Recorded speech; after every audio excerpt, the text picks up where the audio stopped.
گولیاں آپ چلاتے ہیں، حملے وہ کرتے ہیں. کب پاکستان پہ ہمارا قبضہ ہے؟ اب آپ قبض، یہ تو جمہوریتوں میں قبضے نہیں ہوتے ہیں. قبضے سے مراد ہماری حکومت ہے. ان کا کلیم یہ ہے کہ گولیاں آپ نے چلائیں. آپ کا کلیم یہ ہے کہ وہ حملہ آور ہوئے. ایک کمیشن بنائے جوڈیشل. آپ کا کیا یہ رائٹ ہوگا ایز اپوزیشن آپ اسلام آباد آ کے احتجاج کر سکیں؟ کیوں نہیں ہوگا؟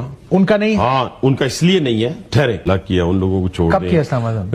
26 نومبر کو. ٹھیک ہے جی. گولیاں آپ چلاتے ہیں، حملے وہ کرتے ہیں. کمال ہے. کاشف صاحب میں نے جو سنا آپ کے وزیر اعظم، نائب وزیر اعظم کو، انہوں نے کہا جناب ہمیں تو بریف، پہلے آپ کے انٹیریئر منسٹر نے کہا کوئی فائرنگ نہیں ہوئی، پھر انہوں نے کہا نہیں ہمیں بریفنگ دی گئی ہے کہ فائرنگ ہم نے کی ہے. نہیں. اب آپ اسلام آباد کے جو قبضہ ہے وہ آپ کے پاس ہے اس وقت؟ کس کے پاس ہے؟ مطلب آپ کے پاس، انہوں نے اگر حملہ کیا تو قبضے میں آپ کے قبضے میں تھا نا اسلام آباد. کس کے؟ اسلام آباد پہ آپ کا قبضہ ہے. پاکستان پہ ہمارا قبضہ ہے. اور رائٹ ہوتا ہے جو آپ عوام کے بہاف پہ آپ کو دیا جاتا ہے. میں نے عوام کے بہاف